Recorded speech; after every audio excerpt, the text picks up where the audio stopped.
Hello, everybody, and it's welcome, and thank you for joining us. This is a panel discussion for about the growth of Chinese and international indie music in APAC regions. So we'll be discussing about present and the future of the artist development of Asian Pacific music industries, especially in indie sectors. So my name is Jay Kogami. I'm a digital music journalist based in Tokyo, Japan. I'm one of the operating member of the Music Ally Japan here in Tokyo. So starting with Shu, please. Everybody, I'm coming from IMCO, International Music Collaboration Organization. In China, we call 国际音乐合作组织. So because I think it's a good opportunity for us to promote us in front of people in China and outside of China. So I will introduce us in English and Chinese so everybody can understand who we are. So we founded in last April basis on we want to help create a platform to help international musicians, industry organizations to work together to promote music in China and outside of China to help indie musicians to develop their business. So this is what about IMCO, and I'm basically working as like partnership, liaison, international collaborations. So that's why I have the chance to join the panel discussion to explore the more opportunities for international music business. Great, thank you. Taku, please. Oh yeah, thank you very much. My name is Taku Yamazaki. 我是山崎卓也. My name is Taku Yamazaki. This time around, I represent the IMCJ. IMCJ is a Japanese trade association representing ED labels. And I'm on the board of a worldwide independent network together with my friend from New Zealand, Dylan. How are you? Very good, very good. Yeah. Yep. Well, I have been a music lawyer for more than 20 years, and I represent not only indie labels but also management companies or trade association or copyright management organizations. And I'm really looking forward to the discussions with you. Thank you. Yes, my name is Dylan Pellett. I'm the general manager for the New Zealand Independent Label Association, IMNZ. It stands for Independent Music New Zealand. As Takuya said, I'm also, like him, on the board of the Worldwide Independent Network. We're fortunate enough to have this global organization that operates on behalf of the New Zealand, of the labels out there doing it for themselves, or the artists that are out there doing it for themselves. IMNZ as a trade association has been running for about 15 years now. I've been working there for about 8 years, the last 8 years. And we operate on behalf of our New Zealand artists and our New Zealand labels to go out and engage with not only our market or the nearby close neighbours like Australia, but to the wider world as well. And we, as IMNZ, we produce an annual conference, an industry conference, much the same as what you guys are doing with this conference right here. And we hold it in September, October generally. We're up in the air for the dates for this year. But yeah, it's a conference called Going Global Music Summit. And yeah, it's been going for the last 6 or 7 years now, I'd say. And yeah, I'd just like to say thank you very much for inviting me along to this panel. And I think it's absolutely fantastic to be able to connect with the Chinese market. I'm Gokun. I'm from China Audiovisual Copyright Association. Our organization manages the sound recording, music videos, and other rights. We are also record CMO internationally. Now our main business is collecting royalties from karaoke bars and distribute to the right owners. otherwise, we also, according to the members' authorization and manage their online rights catalog. My duty is in charge of the membership documentary and new media related business. Yeah. Most major labels are our members now in China, including the majors and other indie music. Now we have nearly 300 members, but actually some members, they have the rights from many labels, so we really have the rights from 700 labels. Some of our members manage thousands of the indie music works, like Kanjian Music, Modern Sky, Jiesheng. They are very famous labels for service for the indie music. There is no, as I know, I don't think China has a professional indie music organization because our organization have some information, and I would like to share the information to you, and we can have more communication about it. Thank you. So first, I want to ask each one of you what your organizations are doing specifically to help the local indie musicians and labels. We've, the last couple of years, we've had a very, very conscious push, shall we say, towards Southeast Asia as a marketplace for our New Zealand artists to go and play and tour. We know that there's a really strong and engaged audience out there for music in general. And we like to think that our New Zealand artists have taken the time to develop here in New Zealand, which is a long way away from the rest of the world. But they've taken a long time to sort of develop their craft. And then by the time they get out there and start touring around the world, they're actually damn good at their craft. They know how to engage with an audience. They know how to have a good time on stage. So as IMNZ, we kind of encourage those artists and independent labels to look further afield than just, say, going to America or just, say, going to Europe. This is a pathway that I've been focused on is into Southeast Asia and also to South America, as these new markets are just absolutely vibrant. There's a willing and able audience there to engage with music and with artists from all around the world. So we work pretty hard at making sure that other territories are represented, and knowing that in China in particular, there has been a number of New Zealand artists, independent indie artists, that have gone and toured through China.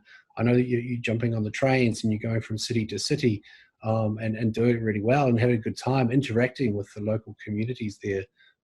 So it's kind of, I see it as a healthy opening up, shall we say, of the markets and a vibrant engagement from the audiences there. And yeah, we want to make sure that there's good, strong connections between the regions, so that artists from say New Zealand can come and tour throughout China, but also so that Chinese artists can then come and play here in New Zealand and Australia as well, and connect with our guys who are just as engaged with music as you guys are. What about Taku? How's your organizations helping and encouraging reach out out of Japanese market? Yeah, thank you, Jay. IMCJ is an independent music coalition Japan, so has been established in December 2017. So it's been just 2.5 years since its establishment. So thanks to the network which we have with the Wing community, as I said, together with Dylan from New Zealand, we are kind of educating the indie labels regarding the what's going on in global markets. Because just to give you a background, of course, the Japanese music industry is the second biggest industry in the world, but it's been hugely dependent on the domestic sales. So almost nobody, or very few people understands what's going on in the global market. So one of the main missions of the IMCJ is to educate the indie labels regarding their global music market. I would completely agree with Takei there about the fact that the communication, the networking, the introductions perhaps to the IMCO, for example, is absolutely crucial for us from the New Zealand perspective to be able to have somebody in the Chinese market who could become a conduit for us to give us information if there is New Zealand artists or New Zealand record labels that want to work in the Chinese market as to which way we should go, what pathways we should take, what perhaps we should avoid. And yeah, as Takuya said, we as the WIN board, which has representatives from Brazil and from Chile and from Australia and the UK, Canada and the US and beyond, we all gathered in Japan late last year for the IMCJ organised conference there. And I really wished we could have actually come over to Shanghai or wherever you're holding this online digital conference, such as it is. I wish we could have been there in person, perhaps, to further engage with the Chinese market, much the same as we did with the Japanese market in Tokyo late last year. And I wanted to sort of add in, I suppose, with our Going Global conference, we've always been happy to bring over one or two representatives from China to connect with our audience and to let us, give us some sort of insights as to what's happening and how you can play and tour and perhaps bring back a Chinese band to play here as well. Yeah, thanks though. It's all good. Yeah, love the fact that we're talking together. So speaking of Chinese market, so I want to ask each of you guys again, and more specifically, so China has been beginning to be on many industry people's radar in recent years, I would imagine. And what are your organization's specific strategy towards entering in Chinese market? And this is for Shu. And what's your opinion about, or suggestions for international labels and artists who look ways to break into the Chinese market? So I want to start with Shu. Yeah. Okay, thank you. Thanks, Jay. It's a very good question, because that's why we want to create IMCO as a platform compared to the New Zealand Indie Association and the Japan ones.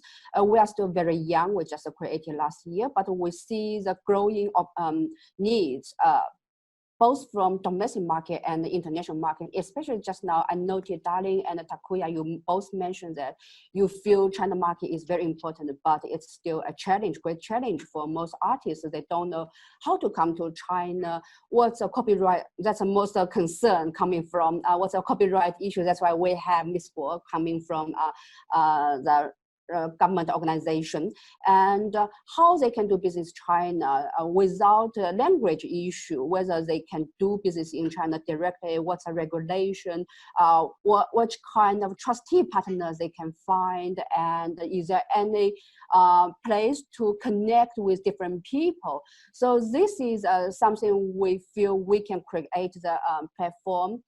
For example, in last year, since the establishment, we have a team to promote IMCO internationally, because we know most of people in overseas markets, they don't know what's a China market look like, what's social media. It's quite different. For example, you might use Instagram, Facebook, YouTube, different Twitter. But in China, totally different. You can't use this kind of social media to promote your music, musicians, what activities you are doing globally. But in China, we have our own WeChat, Weibo, now Douyin, TikTok, and Kuaishou. Lots of different platforms to promote.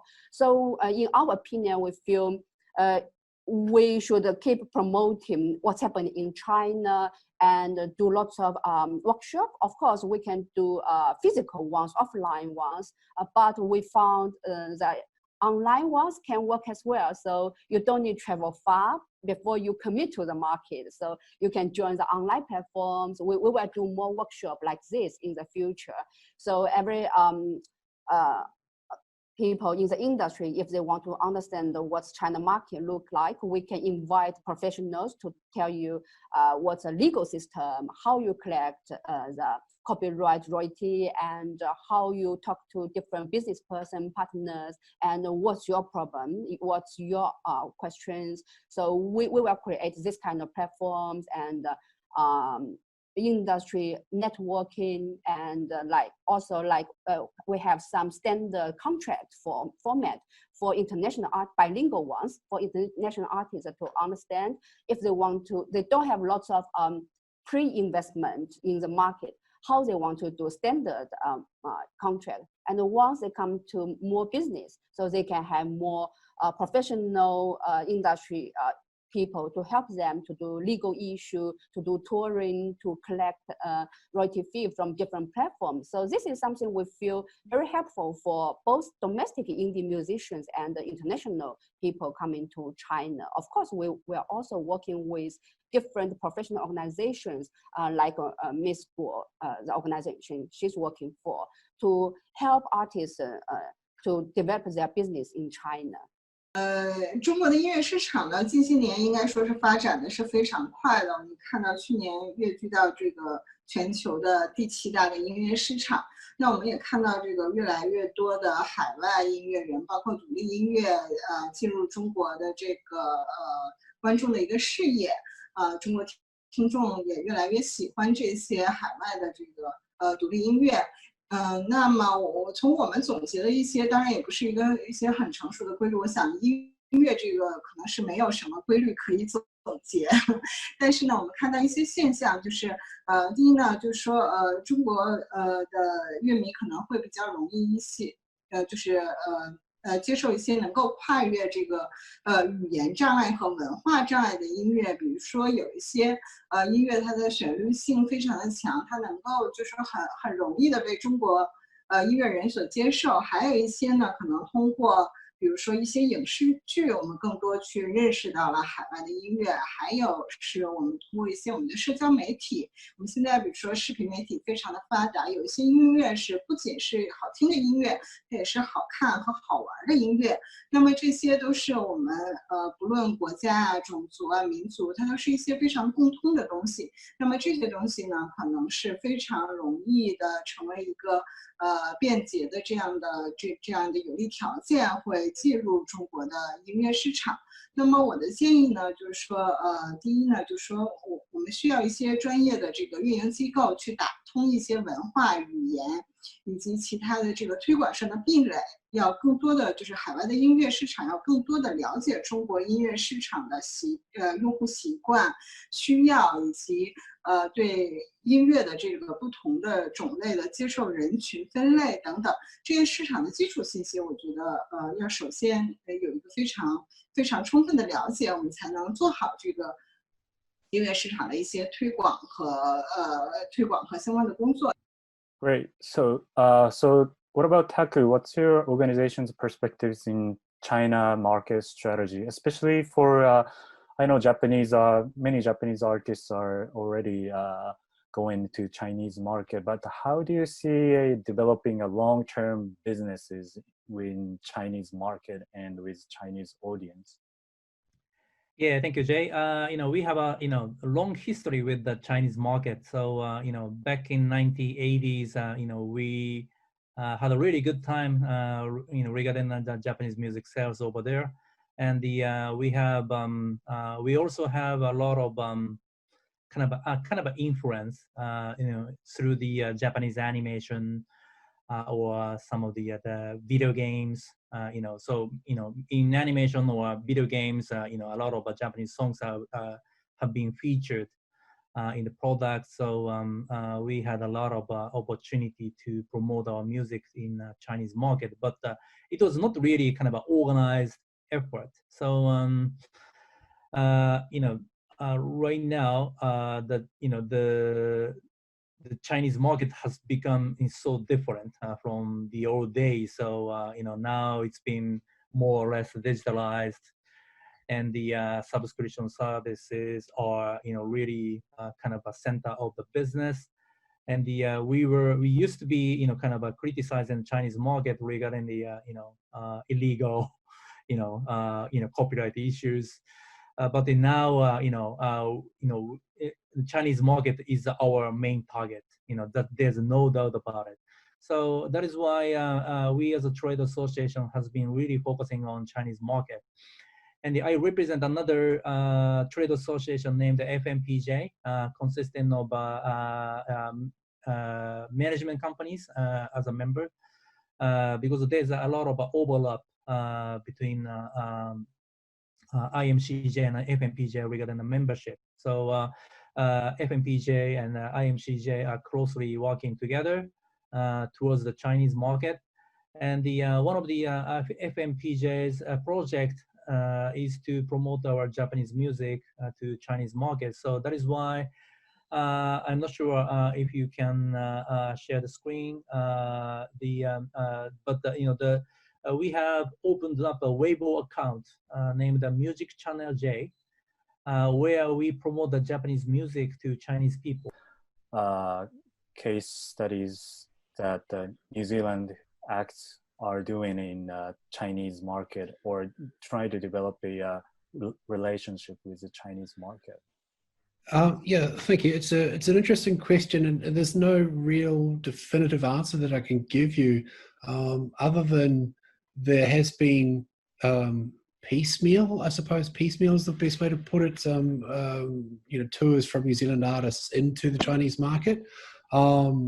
Again, as indie artists, they're going in and finding the local champions who are the booking agents, and then putting tours together by, as I said earlier, like by jumping on the trains and making sure they've got 9 or 12 dates that they could play, and have some fun with it too. I mean, I know that that China is such a huge market, and the bands that we have, the 1 or 2 bands that we've had going over and touring there in the past, they know that they're only a drop in the ocean, shall we say, for picking up shows and playing to people. So they're going over there with their eyes and ears wide open to experience and kind of have some fun at the same time. I would hope that we can get more formalized, especially if there's an organization that's opened up like IMCO, to be able to point us in the right directions as to how you approach the Chinese market. I think it's absolutely fantastic that you already have some sort of draft general agreements or contracts to be able to offer with respect to the Chinese market, and to also have that knowledge, I suppose, to be able to share with people from outside of China that as you mentioned earlier, the social media platforms that we all use, outside of China don't really exist or don't matter in China. And there's a whole bunch of others that you've got to engage with. There's probably a whole bunch of other digital streaming partners that you have to engage with too for your catalog if you're releasing records over there.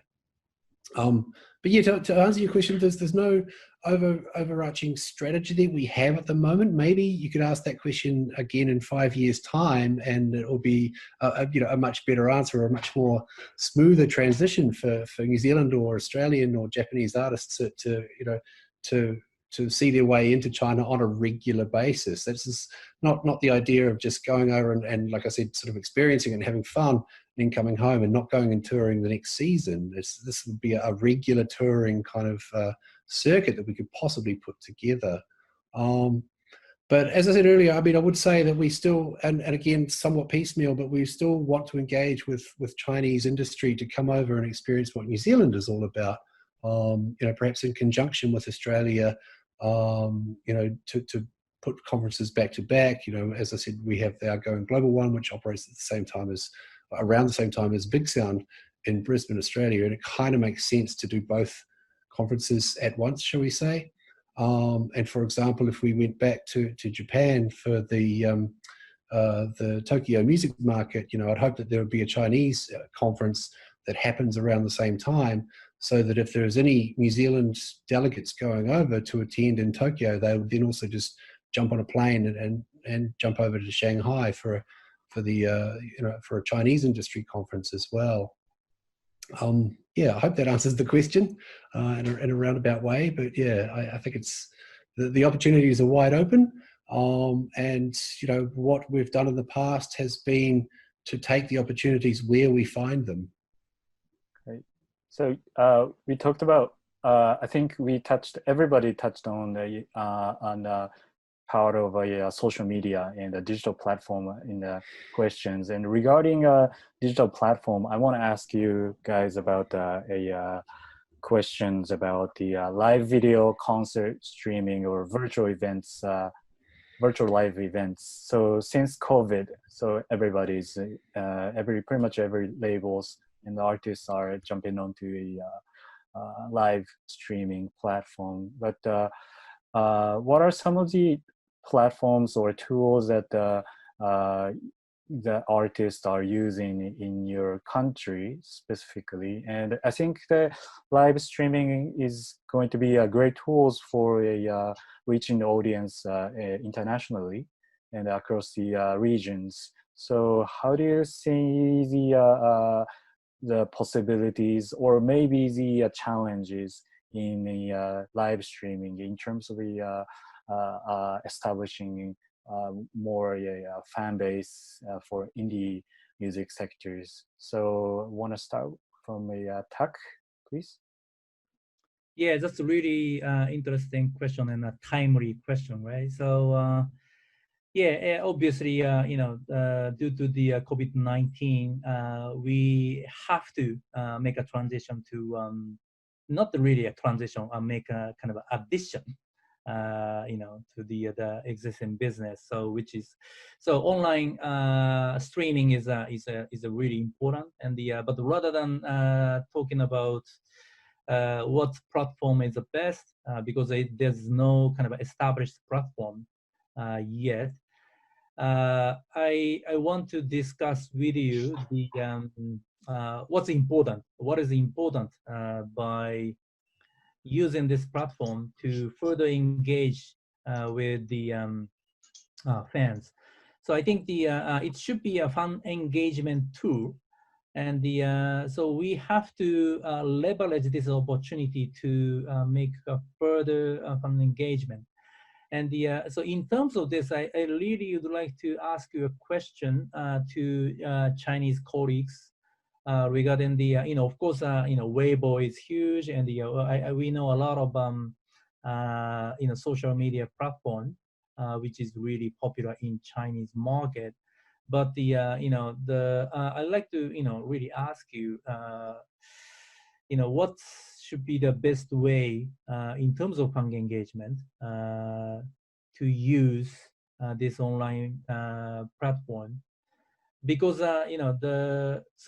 taking an example of Japanese music. So for example, we have a fan club, a huge fan club business. Fan pays regular fee, like it's kind of a subscription model. So they pay like $50 US, per year, or like $3 or $4 US per month. And this is one of the typical kinds of fund engagement business. But of course I believe that the online platform will be a great tool to make a further fund engagement. By using this, we will be able to for example, provide the special goods for the live performance.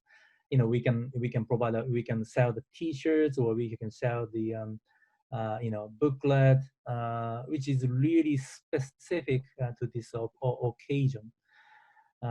So that's kind of a typical type of fund engagement business, by using the online streaming. But what's a trend in China by using the online platform. But of course, it's a kind of an emerging market or emerging trend. So there might not be a definitive answer for it. But I'm really curious about the Chinese development in terms of the online streaming service or online live performances. So Shu, can you answer the questions about live streaming for Chinese market, and how do you guys see the Chinese artists trying to sort of play out of China market? It's very interesting.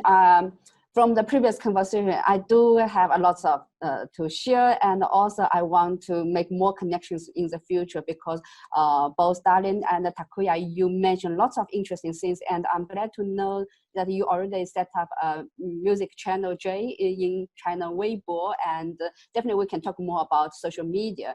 And everybody noticed that the live stream and concert become something happening worldwide, not only in China, but China especially.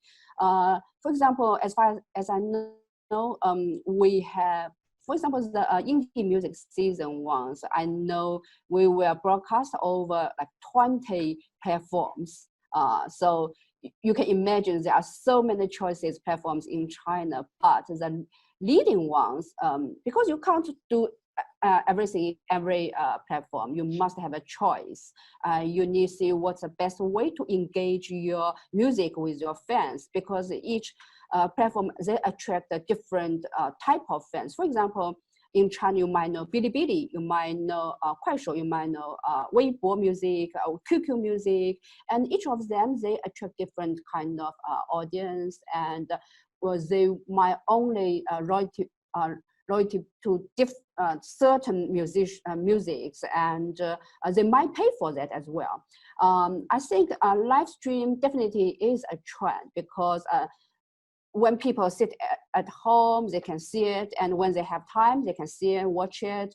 But we think it can't replace the real concert. So the music, the magic side of the music is to real person interaction. The other day, I remember when I talked to some offline music venue operators in China, they are leading ones. For example, Mao Life, maybe you know, Jazz House, specialized in jazz music, and another one, Blue Note, specialized as a New York brand in China. So the COVID-19 affected their business a lot. So they transfer their business to online a little bit, but each of them, they reflect offline is still the trend, but online can do more like branding for them to promote the music and what they are doing to help them to reach out to more audience.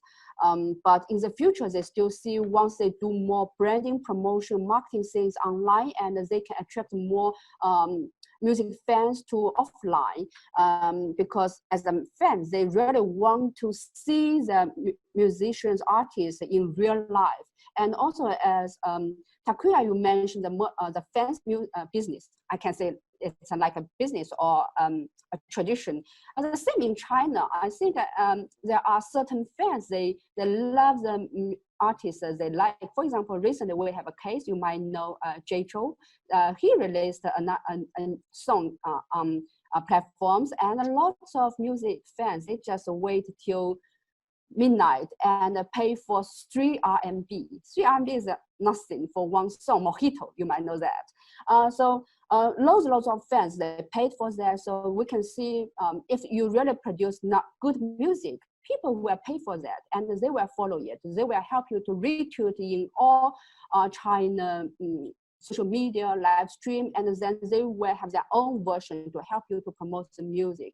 So one of the important things I feel still important is the music or artists, they develop a great work. So that's a basic thing. And then using live stream, social media as a tool to help them to promote music, and then connecting with offline show tour to have real engagement with fans, and then coming with all different merchandising, even some master talk, master class, and some other kind of activities to make their business more sustainable, to develop their business.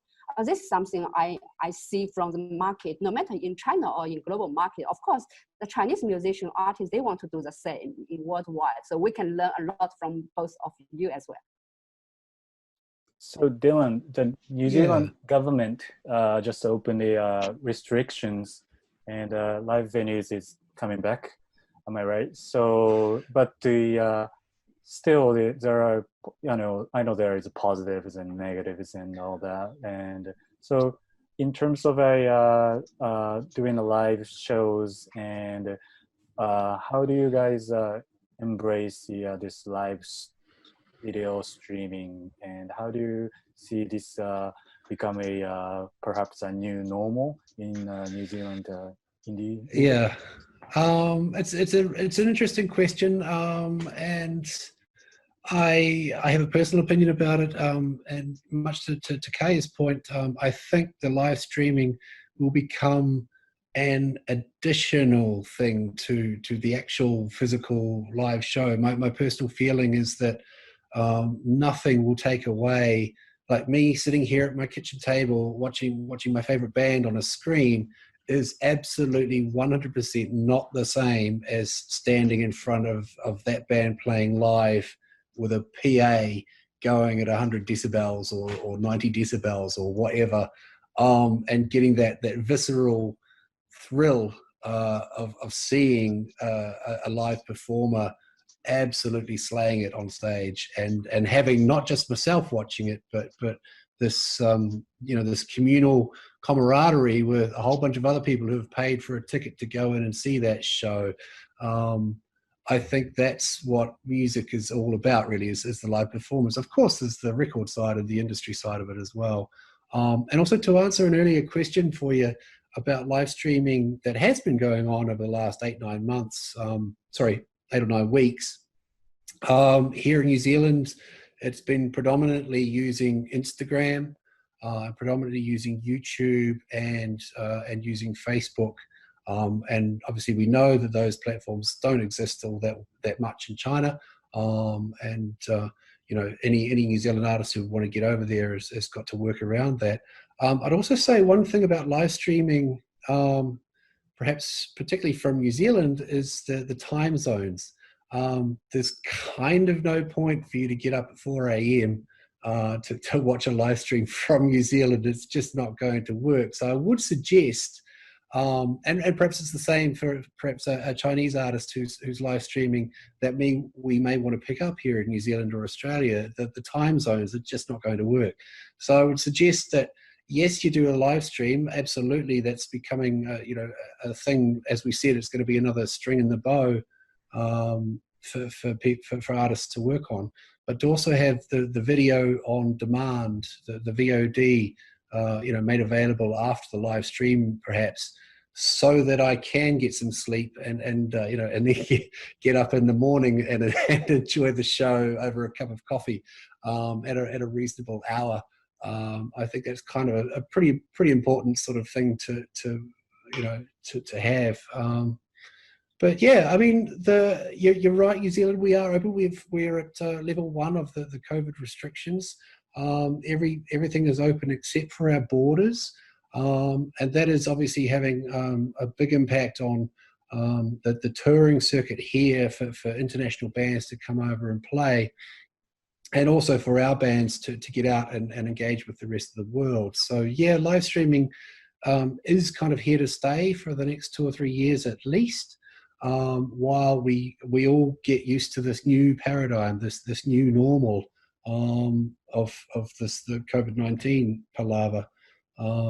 But yeah, back to my original sort of thought. It's like, yes, live streaming is here for a long time, but it does not compare to standing in front of a band and being blown away. Yeah. So we are speaking about video streaming and concert streaming on apps, and how we wanted to ask you how the Chinese indie music communities and artist communities are have been, embracing the live streaming since the COVID-19, and how do you see the live streaming will affect the Chinese music market in the recent, upcoming years, or not weeks, months, or maybe years to come? Like, so what do we need to know about working with the Chinese music industry, and what, so do you have any suggestions that you wanted to tell us about? I'd like to make another point, because as I said, the Finn, the Japanese artist who made a success in Chinese market, is because of the the reason why they made a success in the Chinese market was kind of a passion by the Chinese music. So passion is there, and the Chinese music fans are really kind of keen on promoting the music which they like. So I think we have to take advantage of their power to really promote our music. And so the question is how we can engage with the fans more, and so that they can kind of find a new music, and like a New Zealand music or Japanese music. And so if kind of an inclusive approach is a key, in my opinion. So so we have to be, rather than just controlling the market, we need to kind of take a inclusive approach with the fans. So I think a community is a key to make a success. So, but I really would like to ask your opinion about how the community of a Chinese music fan work in terms of music. Yeah, I think it's very interesting when you mention Finn and the different other things. You feel you don't understand why they become success or popular in China. Actually, this is a very interesting phenomenon in China as well.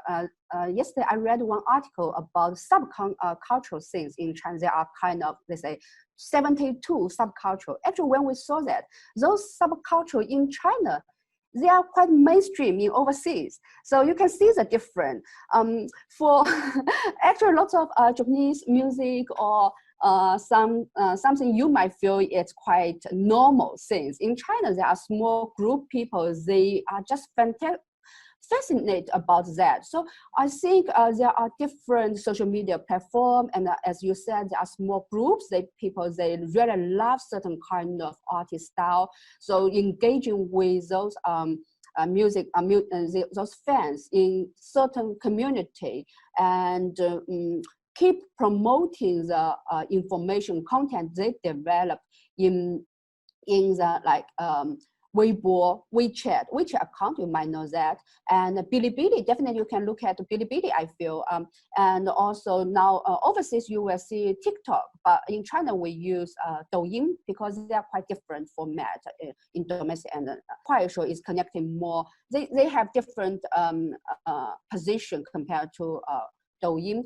So I would suggest for New Zealand or Japanese music, or you can connect with some overseas students. Normally, they bring different cultures to China, and they can become, for example, the leader for a certain group, and they will have to promote in China, even without fee. Like you said, passion. That's where their passion coming from. And then they can start to promote and form the small community and do offline activities, events in different cities. And then they say, oh, one day we will bring the artists that you really like to China to do real engagement. And that can be interesting. And also nowadays, people, they are more likely to accept the online form before they see the real person. So this is kind of different things to approach. And also, I think it's a very good point, Shu, that you mentioned about overseas students. Or we do have here in New Zealand, we have a lot of Chinese students, a lot of Japanese students coming in and engaging with us. Over the 4-year period that they're doing their university degrees. And sure, they're going out to see some shows and hopefully taking that those inspirations back to China or to wherever they're living. Yeah, I think it's a really good point.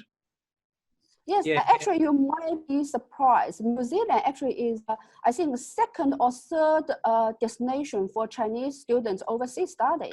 And Yep. Japan can be, I think, top 10, one of the top 10 as well. So students, they normally they bring back a lot of pop cultural pop music back to China, and also they help promote Chinese overseas. I knew some Chinese students when they stay in overseas, they bring artists to like UK, to New Zealand, to Canada as well. 我对这个问题的看法是这样的，这个要看独立音乐人自身的一些属性来确定。有些独立音乐人他可能特别适合在这样视频的平台上去宣传自己，那么有一些独立音乐人他相反，他比较适合那种音频的平台。然后现在呢，其实对于中国市场来讲，大家最显著的看到的就是视频平台和音频平台，但其实我们线下还有很多的这种宣传渠道。中国是一个非常广阔的市场，有各种各样不同的使用的形式。比如说我们拿我们现在就是主要做的这个卡拉 OK 的这个线下的这个渠道来讲，很多歌手也是通过这种线下的渠道，将自己被更多的人听到自己的音乐来喜欢自己的。我可以给一些分析上的数据，这个不只针对独立音乐人，是整个音乐的市场。我们做过对比，就是我们大概比如说拿出线下卡拉 OK 排名前100的这样的歌曲。那么可能有1/3是在音频平台上是比较受欢迎的，1/3在视频平台上是比较受欢迎的，而另1/3呢，可能是那些经典流传的老歌，可能现在任何一个网络平台上都没有那么样的火爆。所以音乐人的不同的属性，可能对于这个宣传渠道的选择是非常重要的。而一些比如说娱乐性非常强的、表现力非常好的，它的音乐有很高的这种娱乐性和趣味性的，可能更适合于视频平台。这是我个人的一个建议。如果是一些就是音乐性比较强的、音乐属性比较强的，那可能它在音频平台上的活跃度会更好。如果是比如说像我们线下卡拉 OK 市场，它就会更喜欢那些容易连接普通人情感的歌曲，比如说朋友之间的友情、爱情以及家庭的亲情这样。所以我觉得每一个音乐的属性跟它的市场、地域、文化都密切的相关。所以我给的建议就是说，我们的国际以上的音乐要进入中国市场的话，那它应该有专业的运营机构来做这个专业的商业运营。我的另外一个建议呢，就是希望能加强这个非营利组织之间的合作，比如说协会与协会之间的合作。因为在过去的一段时间里呢，我们主要是做卡拉 OK 的相关业务，这个可能在国外在日本比较发达，但是业务形态跟我们不太一样。然后新西兰呢，可能就卡拉 OK 这个产业可能就比较弱。那我们呢是希望就是说，在现在呢，我们管理了很多，比如说互联网相关的权利，我们也给这个独立音乐人提供了很多的这样的便利条件。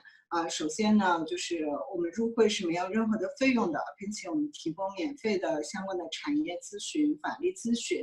如果是加入协会的，像我们协会的维权呢，我们提供是前期我们会垫付维权的成本，因为版权的维权成本往往前期是很高的。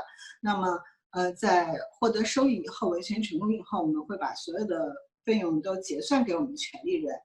相对来说，我觉得这些如果我们非营利组织之间合作比较紧密的话，那么我们这些信息，首先大家会获得这些信息，那么也会利用这个信息推动我们独立音乐人的音乐的这个保护和推广以及其他相关的工作。Any interesting points are made here in this very healthy discussion. I want to wrap this up, this panels, and as we're coming to the end. So I want to ask each of you, thank you for your time. And one last thing, how if any labels or artists, international labels or local artists would like to talk to you or get more info about your organizations and your local market, what's the best way to reach you? So from my point of view, best way to reach me is on email. I'm not sure whether the conference is going to be sending out the emails, but I can let you know now. My direct email is dylan@indies.co.nz. That's dylan@indies.co.nz, and you'll find me there. And if you need any information or some advice about the New Zealand market, and also just to thank you, Jay, for the panel. And to say, yeah, as I said earlier, I wish that we were able to be there in person and engaging with the community. So fingers crossed for 2021. Thank you, Dylan. What about Taku? How can we reach you? Yeah, of course. You can reach me by email tak@field-r.com. And also, IMCJ is really open for any suggestions. And as I said earlier, we as a trade association really wants to interact with other trade associations or other people in the music industries as much as possible. So this type of interaction is really crucial for us. And as Dylan said, really looking forward to meeting with you in person in the near future. Thank you. Indeed. So, and Shu, how can we contact IMCO?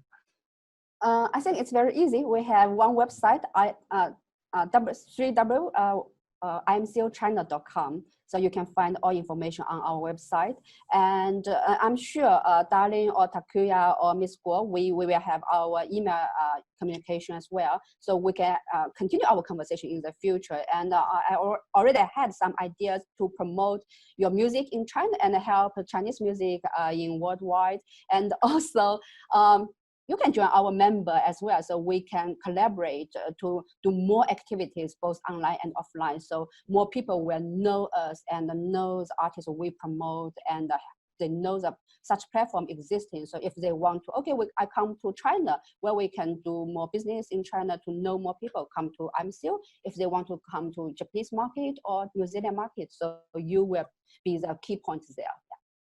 So I think that's can be helpful for everybody. So also thanks to Jay for your supporting here. Thank you. I cross my fingers for meeting all you in the real conference in the near future. I want to thank all our panels today for their time, and I want to thank all the viewers for watching this great panels. You can find our panels in archive on our website, and thank you so much for watching, and have a good day. 大家好，我是宽草胡梦舟，我是2020上海国际独立音乐季推荐官。I'm 强东月，我来自江苏苏州，我是2020上海国际独立音乐季推荐官。我是朱静熙，我是2020上海国际独立音乐季推荐官。我是辛巴，我是2020年上海国际独立音乐季的推荐官。我是国乐行者方锦荣，我是2020上海国际独立音乐季的推荐官。我是方颂婷，金丝木兰，马子木，周瑜 Weirdly Navalny, MX72, Nardes, Ruth Oliver, Codeline, Andreas Bernitz。我来自中国香港、新加坡、湖南、Ireland, Italy, Korea, US, Denmark, 四川 Steve Rocks, ERL, Faith People, 把门抵住，维吾尔高原。 Listen to the world's music. Shanghai International Independent Music Season。欢迎与我一起支持独立音乐。我在上海国际独立音乐季，我在上海国际独立音乐季，上海国际独立音乐季，我在上海国际独立音乐季，我在上海国际独立音乐季。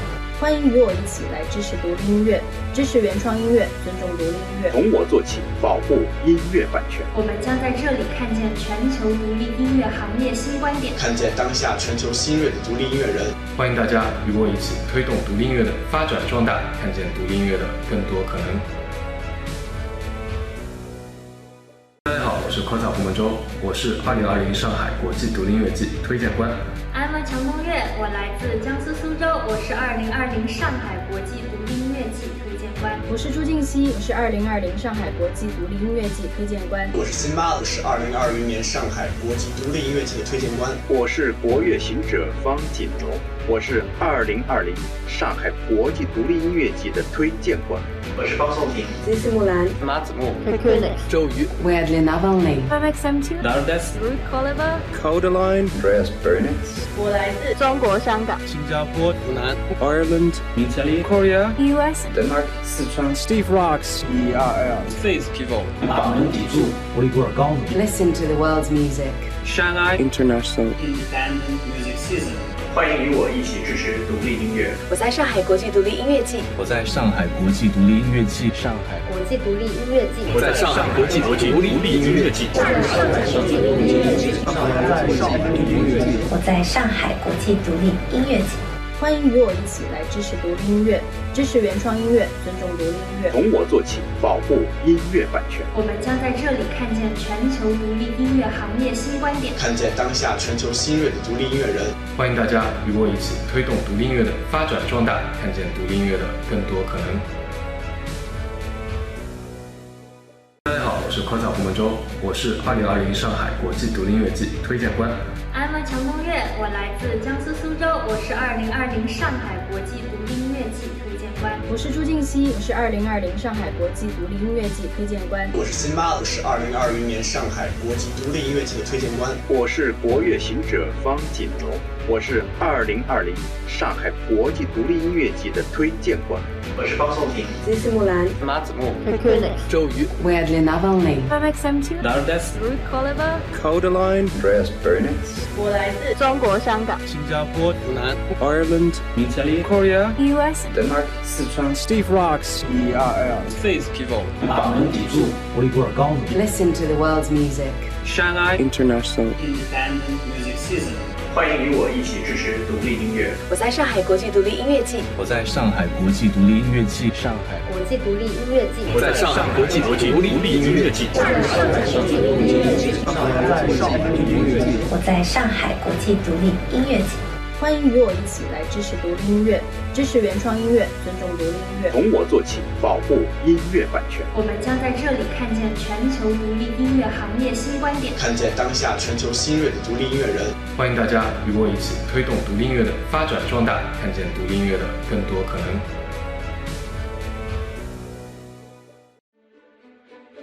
大家好，我是国乐行者方锦荣，我是2020上海国际独立音乐季的推荐官。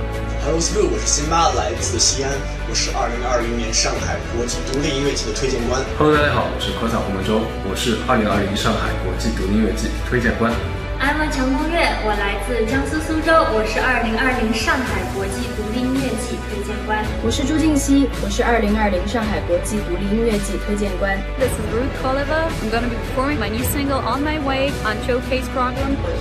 我是方颂婷，金丝木兰，马子木，我是李硕，我是陈悠如，乐坛的周瑜，小颖，大宽，等林峰，艾丽亚，林一杰，贾巴三 Weirdly Navalny, Codeline Andreas Bernix 我来自中国香港，来自新加坡、中国湖南 Korea, We're from Ireland Italy, from the US, Denmark 四川大凉山 Steve Rocks, Face People 把门抵住高博文、维吾尔高子杨旭凯、太空船乐队 Project A。祝首届上海国际独立音乐季圆满成功！热烈祝贺上海国际独立音乐季的顺利开幕！衷心祝愿上海国际独立音乐季系列活动圆满成功。This will be wonderful international cultural cooperation. Let's keep on working together. Wish you a very successful Shanghai International Indie Music Season. We wish that your event will become a great platform for musicians from all over the world to discuss how to develop their music and how to get more focus on the copyright of music. Have a great Shanghai International Indie Music Season. Music and culture can also help build bridges across the nations. Congratulate you on the great initiative. 衷心祝願本次活動取得圓滿成功，加油！2020 상해디 대동대만망들의 개최를 진심으로 축하하며 어머니 진돌리바. Let's take this time to encourage greater cultural cooperation and also between our flourishing music scenes. I look forward to hearing the music from all over the world. 促进全球独立音乐交融合作，是音乐保护大家，连接在这里。Listen to the world's music. Shanghai International Independent Music Season。我在上海国际独立音乐季。我在上海国际独立音乐季。上海国际独立音乐季。上海国际独立音乐季。我在上海国际独立音乐季。上海国际独立音乐季。我在上海国际独立音乐季。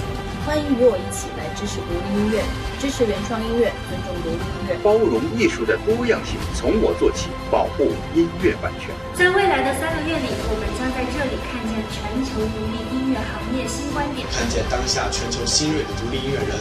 欢迎大家与我一起推动独立音乐的发展壮大，看见独立音乐的更多可能。